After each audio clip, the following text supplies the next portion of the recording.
Halo, saya Reza Rahadian, Goodwill Ambassador dari Yapika ActionAid. Dan hari ini kita akan membahas mengenai beberapa catatan akhir tahun pendidikan, terutama pendidikan dasar di Indonesia, mengenai guru, literasi siswa yang saling terkait. Dan tentunya saya tidak hadir sendiri, karena sudah bersama dengan saya ada beberapa narasumber. Saya perkenalkan satu persatu. Ada Mas Iman Zanatul Hairi, Perhimpunan Pendidik dan Guru V2G. Selamat datang Mas. Mbak Sonia Helen Sinombor, wartawan Kompas. Bapak Armani, Guru SD Negeri Solongan 2, Cibaliuk, Pandeglang, Banten. Dan tentunya Bapak Putra Asga Elfri, SSI MSI, Direktur Guru Pendidikan Menengah dan Pendidikan Khusus, Direktorat Jenderal Guru, Tenaga Pendidikan dan Pendidikan Guru, Kemendikbudristek. Oke, selamat datang Bapak-bapak semua dan Mbak Sonia, sudah selamat datang. Kita akan ngobrol-ngobrol santai di Safe School Talk, serial podcast bersama Yapika ActionAid. Sebelum saya masuk ke obrolan kita hari ini, saya akan kasih video singkat. Spill gaji pertama menjadi guru. Rp4.000 tahun 1986. Sekitar 100.000 tahun 1995. 150.000 tahun 2010. Rp70.000 di tahun 2013. 150.000 tahun 2019. Gaji pertama 200.000 pada tahun 2019.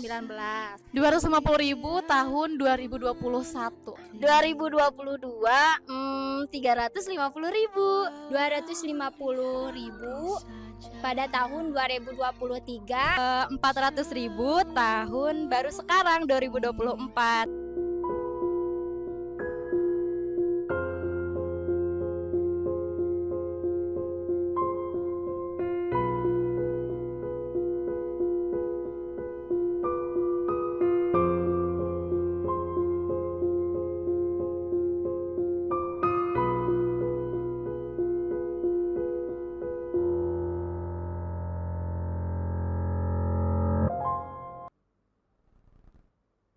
Oke.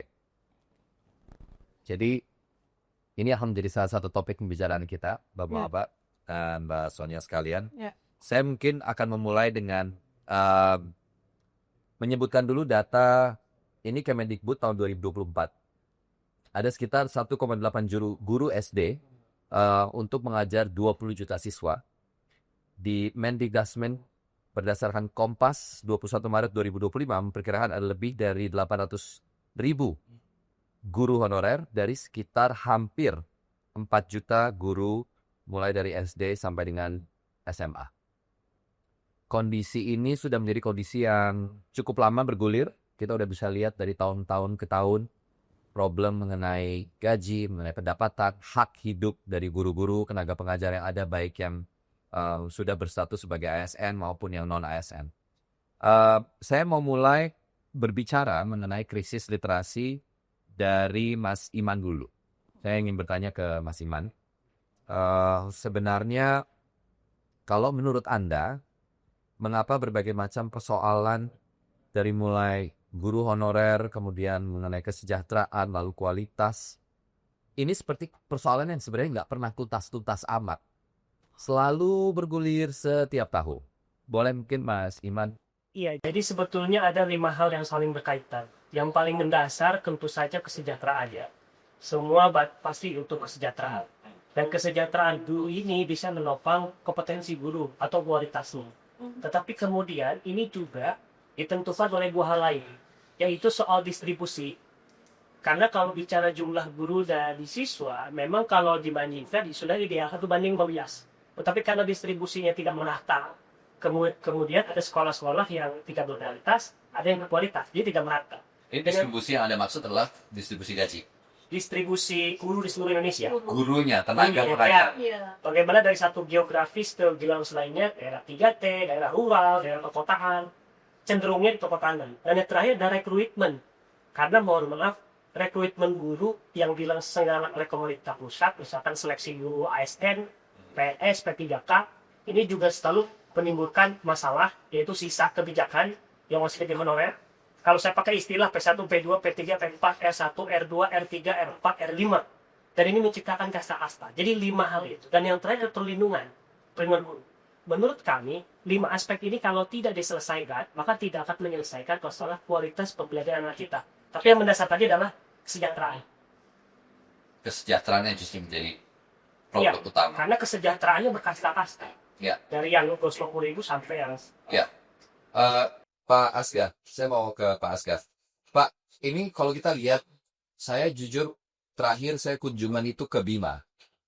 Saya berbicara dengan beberapa kelompok guru-guru di sana dan pemerintah daerah di sana. Kami sempat menandatangani nota kesepahaman bersama ya, untuk mengenai pendidikan dan bagaimana kemudian pembangunan ruang-ruang kelas baru dan lain-lain. Tapi salah satu hal yang sangat amat mendasar adalah mengenai kesejahteraan guru. Kita sudah sering dengar pemerintah dari mulai pada masa kampanye terutama berbicara mengenai guru, berbicara mengenai kesejahteraan guru itu adalah salah satu topik yang bisa dibilang cukup seksi, diminati dan dikeluarkan pada masa-masa kampanye dan menjadi salah satu bentuk key campaign-nya rasanya masih diutarakan. Dari pendapat Bapak sendiri, apa sebenarnya core masalah di kesejahteraan guru kita? Kalau kita mulai melihat dari angka pendapatannya aja dulu deh. Saya mau mulai dari situ. Silakan. Baik, terkait dengan kesejahteraan terutama masalah finansial, karena kita juga sedang kesejahteraan psikologis juga. Menyiapkan konsep untuk membangun kesejahteraan psikologis pun. Kalau ini kan finansial ya. Finansial, memang usaha pemerintah itu selalu ada, tapi memang selalu ada residu. Seperti yang disampaikan Pak Amani tadi. Contoh, kebijakan Pak Prabowo, Pak Presiden, dan Pak Menteri sekarang, dari guru honorer itu ada 2, ada gaji, ada tunjangan, ada insentif. Nah, kalau gaji mungkin tadi yang disebutkan tadi, tapi kalau insentif baru-baru ini sudah di state secara resmi dari 300.000 menjadi 400.000. Itu insentif di luar honor atau gaji mereka di sekolah. Kemudian guru yang sudah bersertifikasi guru yang awalnya 1,5 juta menjadi 2 juta. Jadi ada guru yang tadi kalau disebut mungkin bukan kasta ya, mungkin belum berkesempatan. Jadi ada guru yang sudah lulus. Belum berkesempatan kan bahasa halus ya. Karena mungkin ada kaitan sama finansial ya kan. Jadi guru swasta, saya guru swasta, saya ngajar mau di swasta, saya sudah lulus sertifikasi guru, maka saya dapat tunjangan dari APBN itu 2 juta, dulu 1,5 juta. Oke, tambahan dari luar honor. Nah kalau dia belum sertifikasi, 300.000 kemarin, sekarang 2026 rencananya 400.000.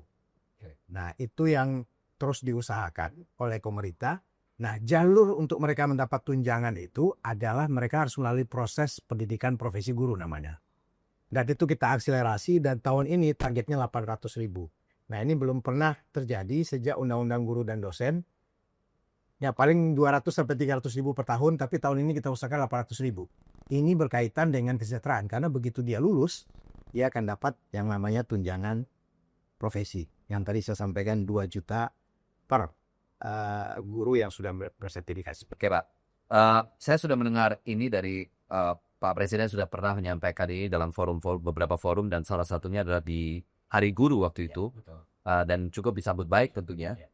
Tapi kita juga melihat fakta-fakta di lapangan bahwa salah satu problem yang saya temukan ketika berkunjung bersama teman-teman di Yapika adalah proses birokrasinya yang lumayan sangat berlapis, sangat banyak, sampai tadi kalau tidak disebut kasta, disebut, tadi Bapak mungkin menyebutnya dengan istilah yang berbeda. Ya. Tadi istilahnya apa? Belum berkesempatan. Belum berkesempatan. Buat mereka yang belum berkesempatan harus menempuh segitu banyak jenjang. Tujuan berjenjang ini sebenarnya apa Pak? Untuk peningkatan kualitas guru atau untuk mencegah supaya permintaannya tidak kemudian langsung melonjak tajam karena kesiapan negara yang rasanya memang belum terlalu siap mungkin. Ketika bicara Undang-Undang Guru Dosen tahun 2005 dan tunjangan itu baru dimulai 2007. Karena 2007 sudah mulai perlu mendapatkan tunjangan profesi. Kalau yang PNS kan 1 kali gaji pokok ya. Jadi mungkin dirata-rata kan 3 juta atau 4 juta. Nah, apa yang terjadi adalah di undang-undang itu sebenarnya waktunya 10 tahun. Waktu itu hitungannya adalah 3 juta. Berarti 300.000 per tahun disertifikasi. Setelah itu tahun berikutnya dia akan memperoleh tunjangan. Berarti fiskal negara udah ready. Nah, itu berlanjut sampai 10 tahun, kemudian ternyata ada residu-residu yang guru masuk di tengah, kemudian masih ada yang sisa. Akhirnya pemerintah mengakselerasi bentuk perhatian yang biasanya cuma 300.000 setahun, kita bisa 800.000 setahun.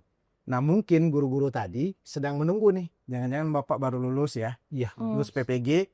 Begitu lulus sekarang, tahun depan Bapak sudah terima tunjangan 2 juta Per bulan. per bulan. Dan satu lagi, untuk memangkas birokrasi, Presiden dan Menteri sudah menyatakan tidak lagi kita kirim ke Pemda, tapi langsung transfer ke guru ya. Jadi tidak birokrasi, tanda tangan dulu Pemda, bukti dia belajar segala macam. Enggak, sekarang transfer langsung. Cuman dalam transisi ini mungkin kecepatannya masih diatur karena syarat-syarat pemerintah itu harus terpenuhi semua, baru dieksekusi untuk disumbangkan. Baik Pak, terima kasih. Saya mau ke Pak Armani dulu nih. Sebagai tenaga pengajar, sebagai guru. Memulai dengan gaji guru sekitar 150.000 per bulan. Per bulan. Saya bicara itu gaji. Tunjangan? Tunjangan. Belum. Nggak ada. Belum. Kenapa belum menerima tunjangan? Karena baru lulus PPG? Iya, baru lulus. Baru lulus. Berarti tidak menerima tunjangan sebelumnya karena baru lulus. Sekarang sudah lulus. Baru lulus. Baru lulus, sudah menerima tunjangan. Belum tahun depan ya. Berapa tunjangannya Pak kalau boleh tahu? Tunjangannya apa? Tambahan dari gaji. Akan diberikan per bulan. Yang kemarin 3 bulan, rencananya sekarang Harapannya per bulan. per bulan Jadi, ya. bisa jadi per 3 bulan karena realisasinya. Sengaja membahas. Angkanya kali 3. Oke. Saya tengahin. Sahabat Siman, saya mau ke Pak. Saya akan kembali dulu jadinya Harif. Bahwa ini sekali lagi Pak, ini kan sebuah realita ya Pak. Dan tujuan diskusi kita untuk menemukan satu titik di mana kita bisa mempunyai diskursus yang baik.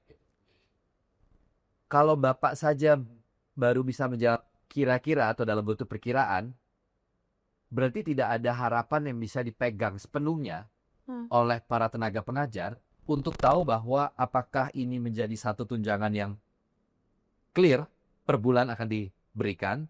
Bisa jadi per 3 bulan walaupun dikali 3. Bisa jadi mungkin ada keterlambatan yang lain, dan ini akan menimbulkan polemik-polemik yang lebih berkelanjutan. Artinya, kalau tadi Bapak menjawab soal pemangkasan birokrasi yang tidak terlalu berlapis, akan semakin, saya melihatnya akhirnya menjadi semakin berlapis. Gitu. Saya mau ke Mbak Sonya. Sebelum saya ke Pak Iman tadi mau menanggapi penengah yang ini. Ini menarik diskusi kita hari ini. Mbak Sonya dulu. Dari ketiga narsum yang sudah memberikan beberapa pendapat, dari kacamata seorang wartawan menanggapi isu ini, mulai dari kesejanan, pemenuhan hak terhadap guru, boleh memberikan mungkin tanggapan terlebih dahulu, Pak.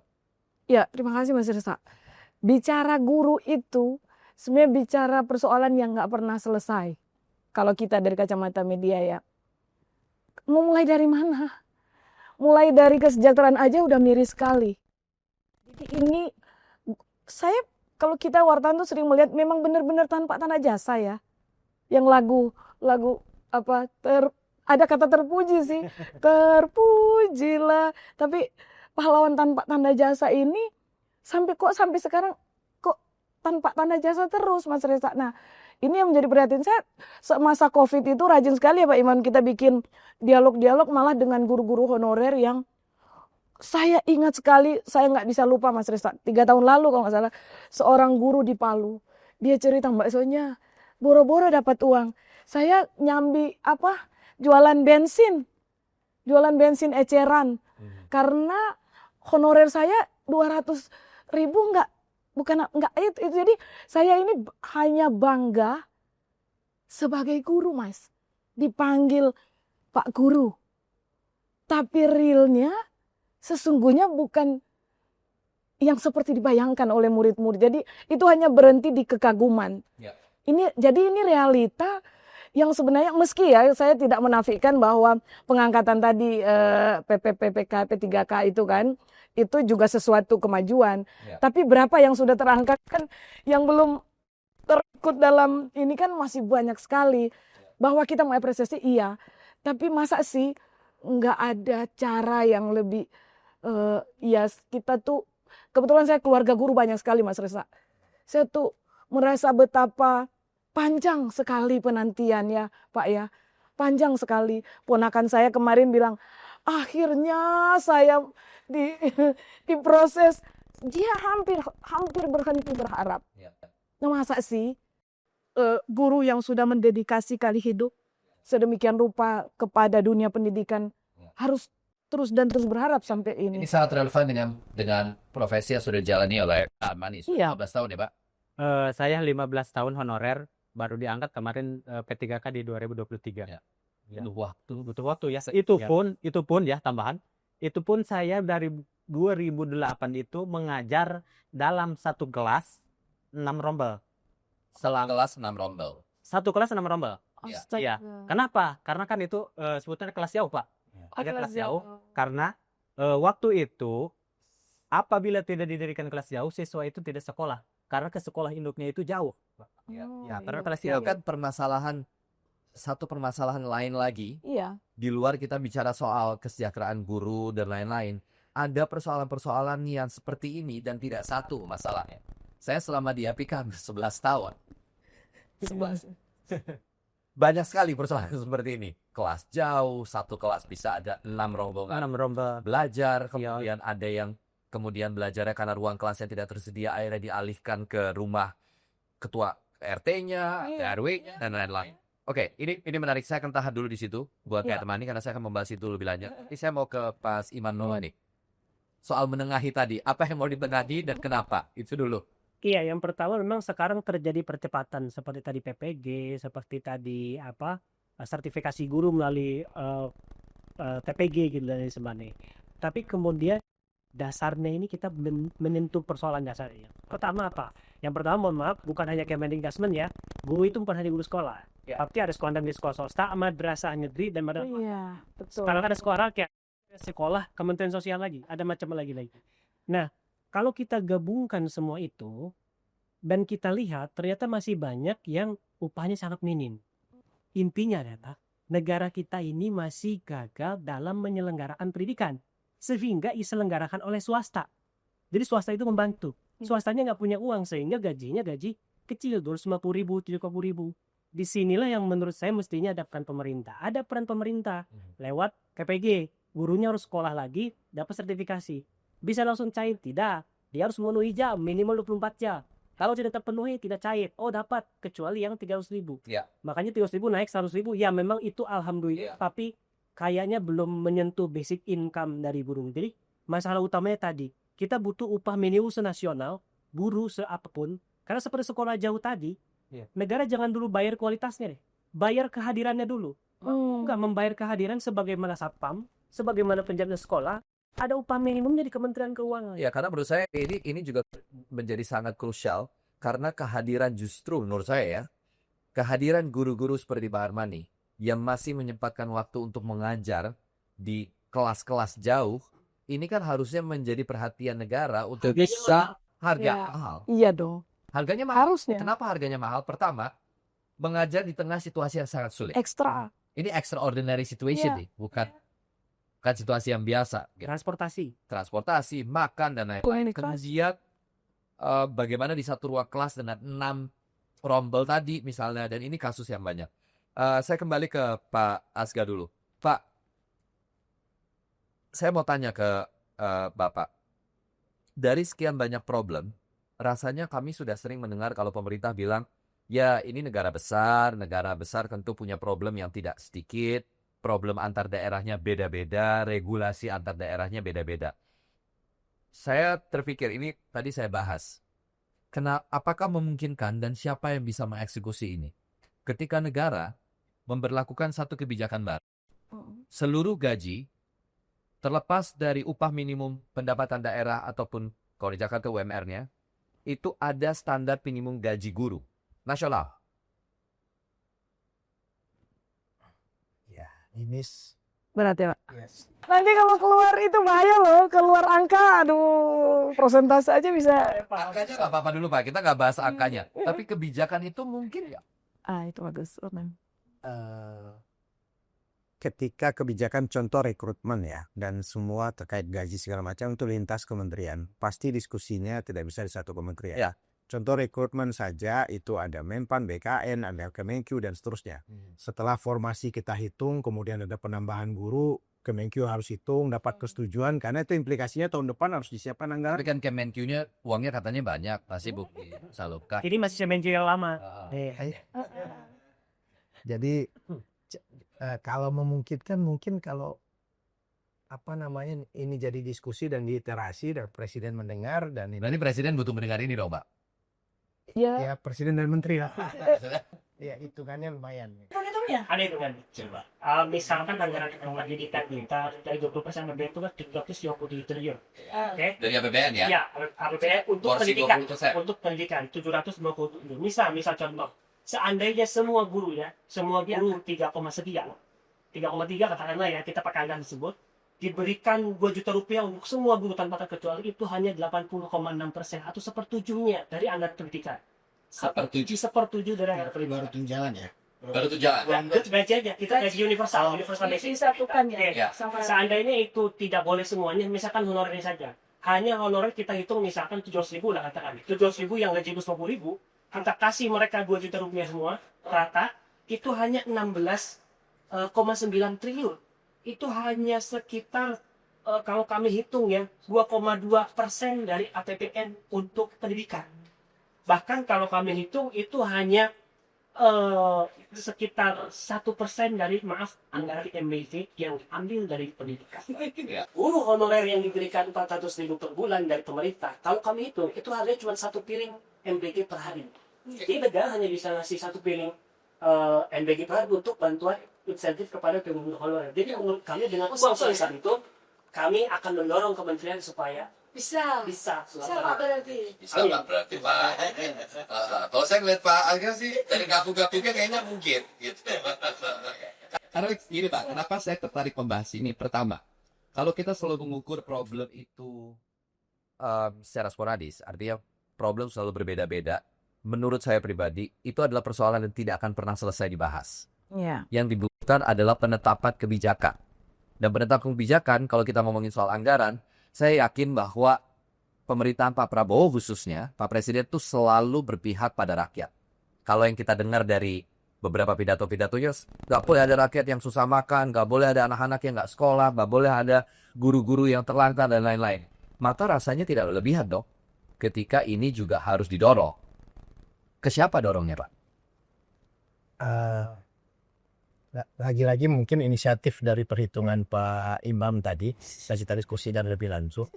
Nanti Mungkin peluangnya akan Pak, bisa dari Kemendikbud, Ya. kemudian tapi pasti akan lintas Pilpres sampai ke presiden pasti itu. Tapi dari manapun inisiatifnya itu bisa saja. Dari Kemenkyu Jadi nggak dari kita viral dulu gitulah ya Pak. Sebetulnya kurang juga. Kementerian Pendidikan itu hanya dapat 4,6% atau sekitar 60 triliun. Iya Pak, Kementerian Kemendikbud secara khusus kan? Iya. Oke. Saya mau lanjut ke Pak, sebelum kita masih ada waktu. Saya mau ke Pak Arbani dulu. Pak, dari sekian rangkaian masalah, saya melihat banyak bertemu dengan guru-guru yang tetap mendedikasikan waktu mereka. Kalau Bapak punya harapan kepada pemerintah, dan Bapak boleh mengutarakan harapan Bapak hari ini, apa yang menjadi salah satu aja Pak? Salah satu dari mungkin beberapa harapan. Salah satu harapan yang Bapak harap bisa diimplementasikan, dan menurut Bapak juga rasanya sangat visible kok, nggak berlebihan. Apa Pak? Boleh di... Ya, terima kasih. Melihat tadi yang sudah disampaikan oleh saya itu kan ngajar di satu ruangan oleh satu guru Pak, 6 rombel ya. Itu pun tadi sudah di sepintas sudah ada ya fotonya. Itu ruangannya Pak, satu ruangan 7x8, satu ruangan Pak. Alasnya sudah, keramiknya sudah ada, dindingnya dari papan gitu ya. Nah, mungkin harapan untuk ke pemerintahnya fasilitas lebih, kalau bisa ya diutamakan itu yang terpencil dulu gitu Pak ya. Harapannya supaya saya dan mereka itu belajar itu ya bisa dikatakan nah ini fotonya. Mana itu? Ini fotonya nih. Di dalam kelas ini cuman ada 2 bor. 2 bor itu untuk 6 rombel ya, 6 rombel. Nih. Ini jalurnya Pak. Ini jalur ke sekolah. melewati dua sungai, yang satu ada jembatan dan yang satu tidak ada jembatan. Ini mungkin harapan untuk pemerintah, fasilitas supaya anak itu dari segi pembelajaran literasinya meningkat, berawal dari nyaman belajar. Oke Pak, itu salah satu harapan Bapak. Kita tahu bahwa literasi kita peringkat ke-7 Pak di negara ASEAN. Ke-7 tidak tertinggi tapi terendah maksudnya. Jadi tentu tidak berlebihan ketika saya menyebut bahwa Indonesia tuh punya yang disebut krisis literasi. Nah, saya tidak berlebihan menyebut itu. Kalau kita melihat fasilitas, tentu tidak hanya di Kemendikbud, karena ini akan berbicara dengan Program PUPR dan lain-lain. Biasanya kalau soal fasilitas pembangunan dan lain-lain. Tapi kalau dari Bapak, ini satu sekolah di SD Negeri Sorongan 2 Cibaliu, Pandeglang, Banten. Di wilayah yang sebenarnya tidak terlampau jauh dari kita yang berada di DKI Jakarta. Tentu ini call to action tidak hanya untuk kementerian atau pemerintah, tapi juga mungkin menjadi perhatian di pemerintah daerah gitu ya. Mudah-mudahan didengar dan mudah-mudahan bisa sampai dan melihat kondisi secara langsung. Saya terakhir mungkin sebelum saya lanjut ke Pak Siman dan Sonia, saya mau ke Pak Asgar. Apa yang bisa dilakukan Pak untuk menaikkan atau meningkatkan peringkat kita di soal krisis literasi ini? Saya merespon itu boleh atau Pak Armani boleh kan tadi? Boleh. Bapak mau merespon nama dari Pak Armani dulu, silakan. Pak, nanti kirim videonya ke saya. Apalagi dilihat oleh tim Pak Prabowo langsung dibangun ini. Kenapa? Karena Pak Prabowo state di HGN itu revitalisasi kita, perbaikan sekolah kita mungkin 3 kali lipat atau 4 kali lipat. Iya, saya dengar itu. Ya. Jadi itu statement. Dan itu sudah diatur juga di Kemenkyu, itu ada istilahnya wadah untuk keuangan itu jika ini nggak terpakai ke sini. Termasuk ini prioritas ya. Jadi ini mungkin akan segera dapat respon nih Pak. Bapak kalau punya komunikasi langsung atau Pak Reza bisa langsung direspon. TV juga ya. Ya, TV. Sekalian. Pak, ini karena Bapak tadi menanggapi Pak Armadi soal itu, ini agak jalannya sedikit mungkin ya Pak. Kita agak keluar sedikit. Kenapa sih Pak? Kayaknya harus selalu Pak Prabowo dulu yang call to action baru kementeriannya bergerak. Maksudnya kan gini, Presiden itu kan tugasnya banyak sekali. Ya. Tapi kenapa terdengar acap kali atau kerap kali kalau presidennya sudah call baru kemudian ada pergerakan. Sementara kan tugas menteri atau kementerian sebagai pembantu presiden justru bisa menginisiasi hal-hal ini bahkan tanpa harus musik kondisional dulu misalnya gitu ya. Tapi kenapa seringkali kalau saya koreksi kalau saya salah ya, tapi saya sering sekali menangkap bahwa kalau nggak sampai ke telinga presiden nggak ada yang gerak. Sebenarnya gini Pak, kalau soal data, kalau nggak salah ya 60.000 ya sekolah direvitalisasi tahun ini. Saya khawatir kalau salah angka ya. Itu sudah dilakukan kementerian. Cuman mungkin ada 1-2 yang terlewat dan ini menjadi viral itu ya. Yang jadi aneh Pak. Kalau kita lihat data, kita bisa expose mana saja sudah diperbaiki segala macam, itu bisa kita pertanggungjawabkan. Oke, Pak. Nah itu Pak.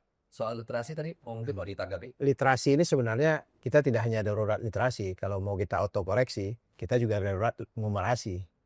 Terus apa yang sudah dilakukan pemerintah? Sebenarnya kurikulum, cara belajar dan proses belajar yang mengarah untuk naiknya numerasi literasi itu sudah dilakukan. Sangat sudah dilakukan. Persoalannya memang adaptasi guru itu butuh proses. Butuh proses untuk adaptasi. Contoh yang sudah dilakukan sekarang, pembelajaran mendalam, itu bagaimana anak-anak benar bisa berpikir kritis, kreatif. Itu literasi itu tidak sekedar membaca tapi bisa memahami informasi. Di mana stimulusnya Bapak Ibu kalau nanti sempat lihat rumah pendidikan kita, di situ ada ruang guru, ruang GTK dan ruang murid, itu semua sudah lengkap bahan-bahan untuk mengarah ke situ. Persoalannya aktor utamanya kan guru dan ini butuh proses untuk guru bisa memanfaatkan itu, memaksimalkan itu untuk bisa dilakukan ke anak muridnya. Jadi challenge-nya adalah kami mendorong perubahan mindset, skill set dan tool set guru menyesuaikan dengan keterampilan abad 21. Dan itu sudah ada PM, ada coding KA, dan ada 7 jurus BK hebat untuk membangun karakter dan seterusnya. Itu banyak sekali program kita untuk itu. Nah cuman apakah akan signifikan bisa merubah kita di level PISA segala macam, ini sepertinya butuh proses waktu. Dan Pak Reza, itu TKA kita sudah mengarah ke situ. Oke. Tes kompetensi akademik kita sudah mengarah ke situ. Problemnya Pak, kalau menurut saya pergantian kurikulum kita itu juga sebenarnya ada hambatan. Karena dari mulai kurikulum 2013, kemudian kurikulum Merdeka Belajar, sekarang ada kurikulum baru yang bernama Deep Learning atau pelajaran mendalam. Saya merasa bahwa ada gap di mana setiap kali guru harus kemudian dilatih kompetensi yang baru, ini belum selesai yang sebelumnya. Akhirnya tuh banyak tuh saya temukan tuh buku-buku yang tidak terpakai akhirnya karena kurikulumnya udah berubah baru. Tapi terima kasih atas tanggapan Bapak. Saya mau ke Mbak Sonia. Ada yang mau ditanggapi dulu Mbak dari diskusi kita yang sekarang ini, karena kita masih membahas pada spektrum literasi, kondisi guru. Kalau saya tadi nggak kaget ya kalau kita juara peringkat ke-7. Kan udah biasa Pak kita di peringkat di bawah gitu lah. Gitu kan. Jadi kalau dibilang, tadi Mas Reza bilang ini darurat atau apa, kan ada tingkatannya masing-masing ya. Krisis dulu, kalau kita mau udah darurat banget ya. Kalau berkali-kali gitu. Iya, dan tadi kan saya bilang karena udah biasa sudah jadi semacam lingkaran setan. Saya menyebutnya lingkaran setan tuh Mas. Kita terus terjebak di situ terus. Belum tadi persoalan mau suruh move on. Gimana mau move on, Pak? Kalau kita terus terjebak di situ, harus keluar toh solusinya. Nah, persoalannya caranya untuk keluar ini.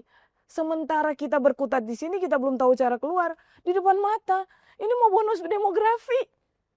Masa depan kita kayak apa kalau literasi kita terus tertinggal? Gimana ya Pak, anak-anak kita akan bersaing ya, kira-kira karena di sekolah tidak diisi. Bagaimana mereka akan berkompetisi? Sekarang aja sudah di dunia yang mengalami disrupsi digital kita, AI. Kita terkaget-kaget Mas, anak-anak kita. Dan apa akibatnya nih Pak nanti kan ketika kita tidak naik tingkat ya, kita terus berada di peringkat paling bawah gitu. Itu risikonya besar Mas Reza. Buat kedepannya ya Pak Guru ya. Kedepannya risiko besar selain kita tidak menyiapkan SDM yang betul-betul siap berkompetisi, kita akan mengalami justru kemunduran yang lebih jauh. Dan itu bahaya buat Indonesia. Kita nggak akan bisa apa-apa loh.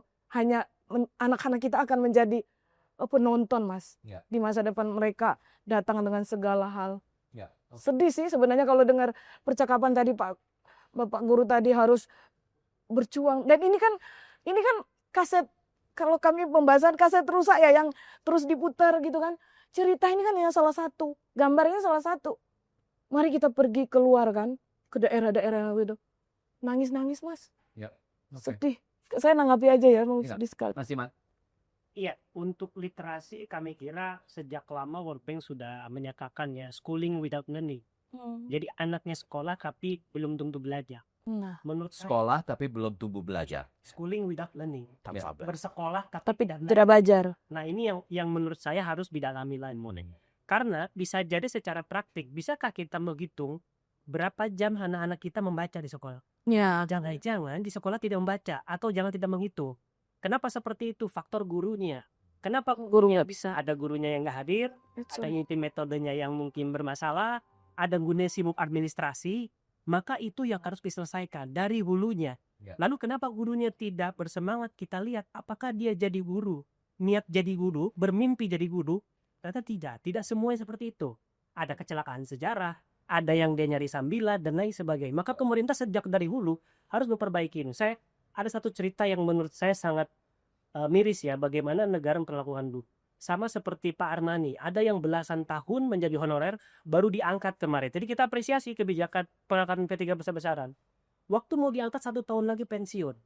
Saya nanya, karena sempat mereka tuh gagal karena harus ikut ujian, padahal mereka sudah nggak belajar lah kira-kira gitu. Saya tanya, kenapa ikut P3 kan cuma 1 tahun doang? Mereka mengatakan begini, seumur-umur mereka honorer. Tapi mereka minimal meninggal jadi PNS. Astaga. Jadi, sama dengan Mas Reza tadi nanya ke Pak Armani. Pak Armani, apa satu hal yang ingin Bapak inginkan? Bukan gaji kan? Saya ingin fasilitas. Karena guru-guru itu pasti mengutamakan pembelajarannya dulu. Dirinya baru nomor 2. Wah, betapa mulianya ya. Saya rasa ini menjadi menarik karena tentu guru juga perlu tips. Iya dong. Itu juga tadi dibahas oleh Bapak Aska juga untuk menaikkan mutu guru kita sendiri.